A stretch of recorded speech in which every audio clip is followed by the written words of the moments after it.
I believe that the organization and all its personnel, including all public safety officers, must be retrospect and examine themselves. Kailangan na nating tanungin ang ating mga sarili kung ano ba talaga ang problema. Hindi na pwedeng magbulag-bulagan dahil napakalaki na ng ating pinagbayaran. Mula sa pagtanggap at pagkilala sa mga problema, kumilos na tayo para ibangon ang imahe ng PNP. Alam ko naman na mas marami pa rin matitino, maayos at mga responsableng public safety officers. Upon you, the responsible and upstanding officers, lie the challenge of changing public perception. We have to initiate change now. Kasama niyo ako dito. Dito mahalaga ang mga programang tulad nito ng Philippine National Police College at ng Philippine Public Safety College. Education is an essential tool that equips us with the skills, competence, and esteem needed to achieve our goals in life, and in your case, to serve the public by upholding law and order.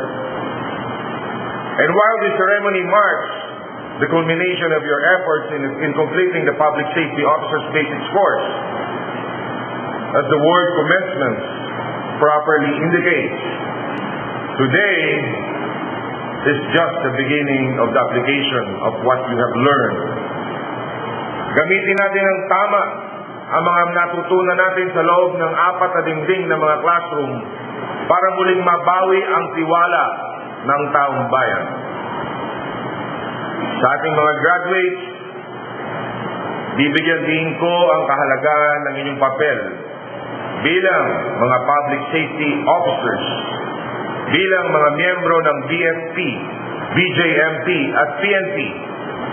Walang duda, kawani kayo ng mga mahalagang institusyon ng ating bansa.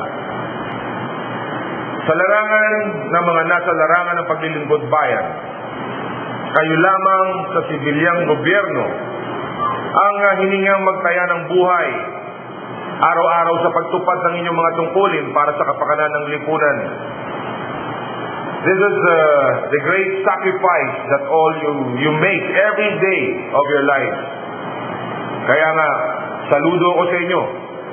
Kung wala kayo, kung wala ang inyong katapangan at pagsasakripisyo, walang kaayusan, walang pag-unlad.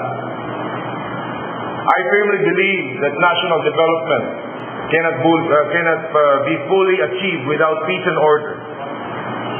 This is the reason why I have and will continue to support our peace and public safety officers and organizations. Aaminin ko po na hindi ko makakamit ang marami sa ating mga accomplishments kung wala ang tulong ng ating public safety officers, partikular na ang kapulisan, kasama ang karaniwang mamamayang naglilingkod sa lipunan sa abot ng kanilang makakaya. Napatunayan ko na at saksi po ako na epektibo ang pagsasanib puwersa ng pulisya at mga mamamayan sa pananatili ng kapayapaan at kaayusan.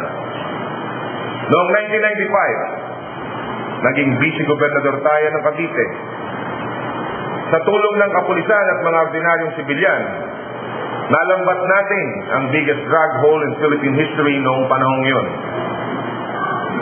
Pati na rin ang paghuli sa mga illegal fishermen at mga pirata. At nang maging gobernador naman po tayo, todong suporta ang binigay ng PNP at ng mga mamamayan kung kaya't matagumpay nating nabago ang imahe ng Cavite mula sa pagiging murder and salvage capital of the Philippines tungo sa pagiging isa sa pinakamatahimik at mapayapang lalawigan sa buong bansa. We also became successful in driving away drug pushers from Cavite bilang pagpapahalaga at para epektibo pang ng kanilang mga kagamitan. gaya ng pagbibigay ng mga bagong mobile patrol, radyo at mga baril. Ang Cavite rin ang unang nagkaroon ng mobile so-called laboratory. Mula sa sariling bulsa, nagbigay tayo ng mga insentibo sa mga outstanding municipal police units and personnel. Again, with the help of the PNP and the BFP and all its officers and personnel, we instituted the most comprehensive emergency response system, the Cavite Rescue 161, the country's most high-tech public safety communication system at the time. Naging kaagapay ko rin ang PNP sa anti-video piracy noong tayo naging chairman ng BRP. At dahil sa pagtutulungan na ito, maraming parangal ang natanggap natin sa loob at sa labas ng bansa. Kaya nga malaki po ang utang ni Bong Revilla sa inyo. Ito ang dahilan kung kaya't nagsusulong ang inyong lingkod ng mga hakbang para maiangat ang propesyon at pamumuhay ng ating mga public safety officers. Yung bang para makaluwag-luwag naman sila kahit paano sa kabila ng karampot na sahod na ibinibigay sa kanila ng gobyerno. Noong 15th Congress, ngayong 15th Congress, inihain ko ang Senate Bill number 26 na lalong palawigin ang scholarship grant para sa anak ng ating mga pulis, sundalo, bombero at jail guards in order to further encourage and reward them for their selfless commitment to the community. It is important to increase the benefits of our public. Sa araw-araw na pagsisikap ng ating mga public safety officers ay sa maliit na parang ito, maipakita natin ang ating pasasalamat. Before I end my speech, may I request our graduates to please stand up. Congratulations to all of you. Ang hiling ko lang, huwag nating isipin na dito natatapos ang laban. Umpisa pa lang ito. Continue to educate yourself and strive to enhance further your performance as public safety officers. Sa puntong ito, ipakita ninyo ang inyong galing. Ipakita ninyo na kayo ay tunay na Pilipino na nagmamahal sa sariling lahi. Palakpakan po natin sila.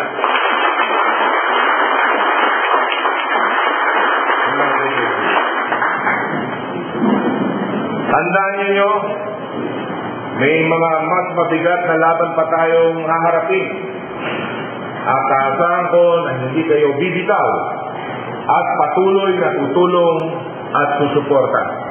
Napakarami pa ang dapat gawin at walang anumang bilang o bigat ng pangungutya ang maaaring pumigil sa atin upang mulit-muling magsikap at ialay ang ating kakayahan. Just keep your focus and do what needs to be done. Ultimately, just do the right thing. Basta ipagpatuloy nyo lang ang pagpapakita ng inyong kakayahan at pagtupad ng inyong tungkulin. Your goals would come sooner than you expect. On my part, be assured of my continuing support. Magtulungan po tayo para sa higit na ikabubuti ng ating bansa. I owe the police organization plenty, and I am not one who forgets whoever forgets. Mabuhay ang BFP, mabuhay ang BJMP, mabuhay ang PNP. Mabuhay po tayong lahat. Maraming salamat po.